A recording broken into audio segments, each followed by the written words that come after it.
Welcome friends to another r/entitled parents video. One of the easiest and kindest things you could do is to hit the like and subscribe buttons down below. That said, our first story of the day is by Minty Minterkins, entitled Dad Tries to Gaslight, Manipulate, and Extort Me for $90,000 over a used Prius because I got the coronavirus vaccine.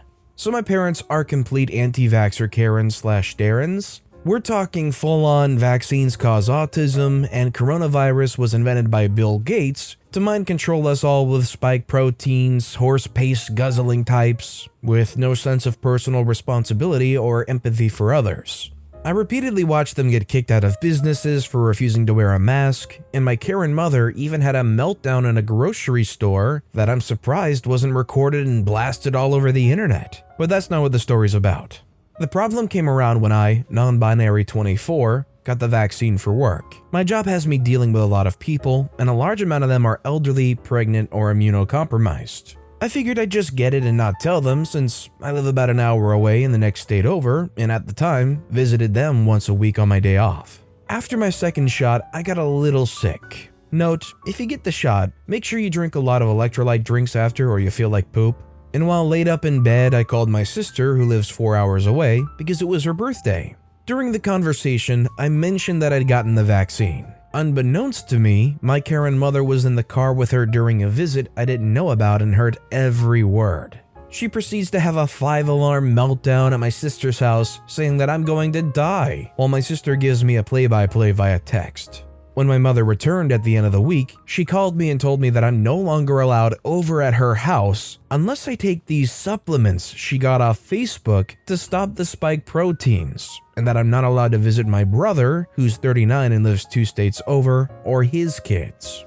At this point, I'd had enough of her stuff, and I told her my health is none of her business, and whether or not I can visit is my brother's decision, not hers. She exploded, and I hung up the phone.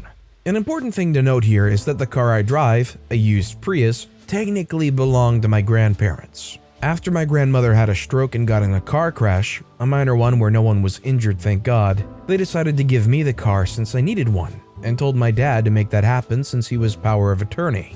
He agreed to do it in exchange for $2,500 that he put towards the $90,000 Parent Plus loan he has from my college.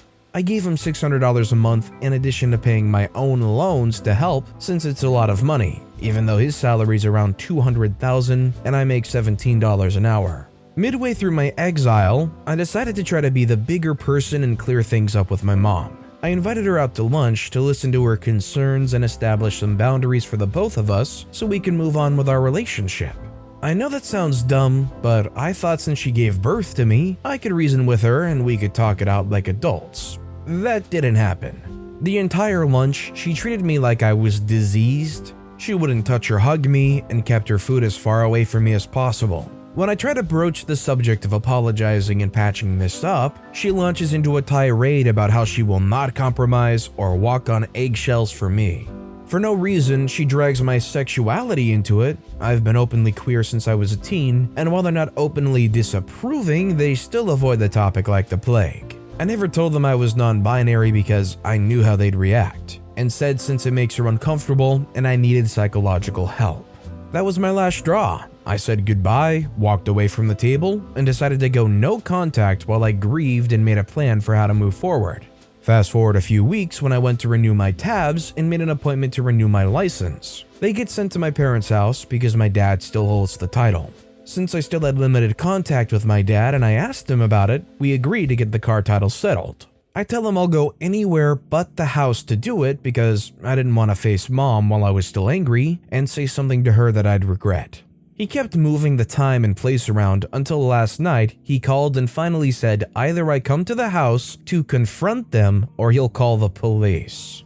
I remind him that they both forbade me from going back to the house, and I kid you not, he went full gaslight and says, "No, we didn't, you're making stuff up."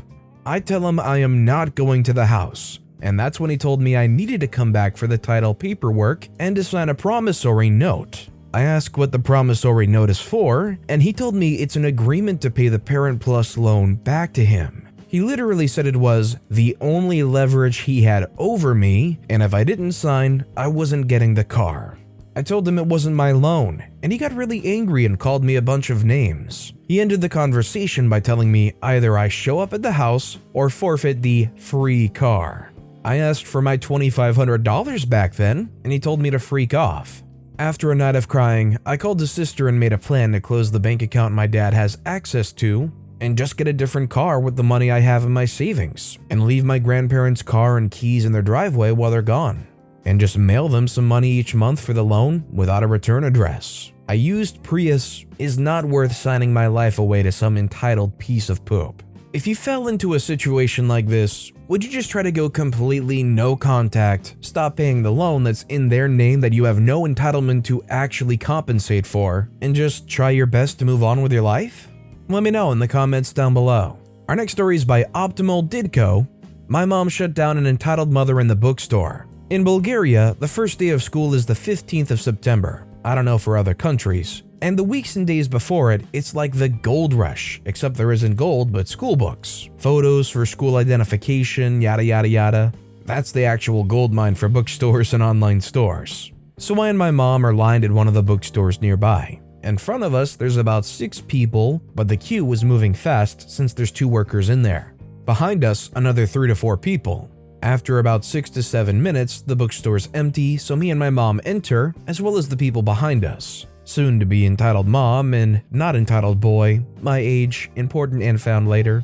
We say which books exactly we need, and the nice lady starts picking them one by one from the shelves. I overheard that some of the books we need are on the entitled mother's list as well, but I didn't mind much. Just before my mom pays, seriously, these bookstores are daylight robbery. The entitled mother starts yelling how the book she needs is out of stock. My mom just ignored her, but believe it or not, we had the book she needs, and she goes, "Hey, I see you have book so-and-so by the so-and-so author. Do you mind if you give it to me since it's the last one?" Mom says, no, we need it as well. The entitled mother says, "Rude, okay, I'll have it then, just pay for it and give it to me." Mom says, "Listen now, lady. Neither will I be giving you this book, nor will I be paying for it for you. Stop talking to me now." She says, "Excuse me? Who do you think you're talking to?" Mom says, "I don't know, probably the mayor's wife or the president's one?" "No, that's sad." The entitled mother says, "No, I'm a mother. I have more rights than you." Mom says, "And I have more brain than you. Do you really think I'm going to buy a full set of books for a 12th grader for anybody other than my son who's standing next to me?" She says, "I don't know. You're probably dumb and trying to learn something from these books." Mom says, "Before saying how dumb I am, first tie your and your son's shoelaces. Also tell him to zip up his jeans. Gross, okay?" Then the entitled mother went silent and just stopped talking. My mom paid and we went out. She was laughing the whole way home. All I can say is OP's mom went loose. They started firing with no regard for human life, and it was nothing but bullseyes too. Our next story is by Little Bourgeois. Entitled mother yells at me for sitting in a playground/park while drinking my can of Monster Energy. So this happened yesterday. I was sitting on an empty bench on the playground side of a park. Till then, everything was fine. The entitled mother was kind of staring at me, but nothing weird. Then I took my Monster Energy can from my backpack and of course drank it. Also, little note, I wear lots of chains and necklaces, but my clothes this day had nothing special. Her 2-year-old daughter looked at me while playing. I smiled at her and she does the same before going back to her business. There were at least 3 kids on the playground. The entitled mom walks up to me saying, "Could you please leave? It's making my daughter distracted and uncomfortable." I was shocked but tried to remain polite and said, "Why?" She smiled at me and I didn't do anything wrong. She then proceeds to literally grab the can out of my hand saying, "You cannot drink this in front of a literal child. You have to know that it will influence them." I snapped and took my can away from her chubby, no-nail hand. I really pushed myself to not raise my voice. It's not alcohol and your kid doesn't know what it is. Plus I'm 16, I'm allowed to drink this. Entitled mom finally leaves while saying that I was Satan's influence and dragged her crying child away from the playground. At least I finally enjoyed my drink in peace. I don't know if she thought it was alcoholic or not, but honestly this interaction was doomed from the get-go considering her entitled behavior. You know, something could have been done maybe where if they walked up and they had concerns about it, they could actually, talk through it, come to the understanding that it's not an alcoholic drink without the whole snatching the can thing. The bottom line, this entitled mother had it dead set that OP was going to leave, so regardless of the facts or not, they were going to try and run them out of there. There was no winning in that situation. Our next story is by Who Stole My Cake? My mother's logic. If I start to worship her, or at least pretend to, I'll undo all the bad things I told about and done to her. So after a month of me threatening legal action, my mother is apparently trying to put all of her mental capacity together to come up with a way to make me feel bad and get me back onto her side. My previous posts are about how my mother treats my girlfriend Eva and her attempts to break us up because of Eva's unacceptable look, skin condition, family background, character. She's the kindest and most caring person ever, until someone pisses her off. Then she thoroughly enjoys being a witch, something I kinda like because of how she used it on my mother. My mother was also the type of person to say, women can't do sports, computers, and that manual work, Except Eva enjoys all of these things, so she also disliked her for that and insisted that she stops doing it. Well, guess what? During the last 2 weeks, people started to tell me how my mother talks about Eva, and surprisingly, it weren't insults. Here's some examples of what she told, well, basically everyone. It was stupid to judge her, she's actually pretty talented. Although I didn't acknowledge it at first, she's a really good guitar player / good with computers, good at hard work, good at sports, good at whatever. Maybe OP's right about her. She always helps anyone. He's lucky to have her, and now I'm happy that they're together. I should have never have doubted them. And she would also try to start conversations about Eva or brag about her achievements, though she didn't mention Eva eating her entire huge bucket of popcorn barely 45 minutes into the movie, and then eating half of mine when we went to the cinema last time, or that time when she built a rod from snow, or that 3-year-long time she had to put up with her crap and mastered her art of being an absolute jerk. Point is, this is all just a mask. Like, I get it, she wants me to forgive her, pull me back to her, or make people pity her or whatever. The only catch is that I don't give a poop about this. I'm not going to react to this in any way. I'm not going to forgive her. I'm not going to let her pull me closer. She's just trying to get out of a bad situation and find a new means of hurting us. The best defense is a good offense. Being able to understand the underlying attack going on here and being able to prevent against it before it even becomes a problem, sadly is more of a result of just having to experience it for such a long time, but in the long term, good for everybody's sanity. And our final story of the day is by Spellbound 1981, entitled Mother Demands OP to Give Up Their Comfort on a Plane. I was on a pretty long flight and I had the window seat.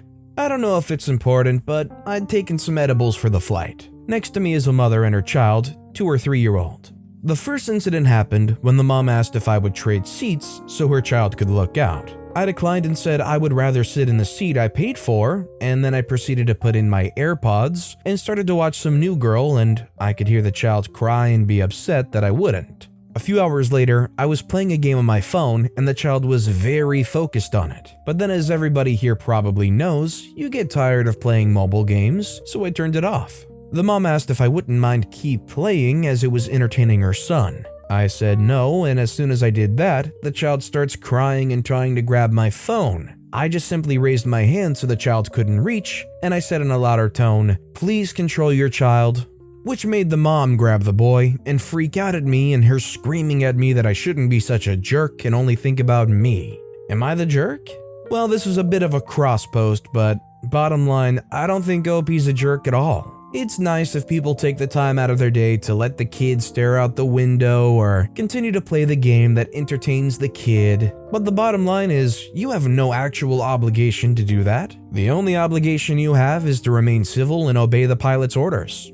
And at the end of the day, the plane's going to land, that kid and that mom are going to run off to whatever life they're living, and you'll never hear from them again. So what does it matter? If they think you're a jerk and they slag you off to anybody they can possibly mention, they wouldn't even know your name. So bottom line, no, OP's not a jerk. And honestly, it's something that should just roll right off of you, and honestly just right out of your mind. Not worth letting it be something that you get upset over. But with that being said, that's all the time we have for today. So of all these stories I've read today, which is your favorite and why? Let me know in the comments down below. And if you haven't yet, if you could like and subscribe, that would mean a lot to me. Whatever you do, whether it's liking, subscribing, turning notifications on, all of it helps grow this channel and I appreciate the heck out of it. So until next time, I'll see you all tomorrow with some more stories.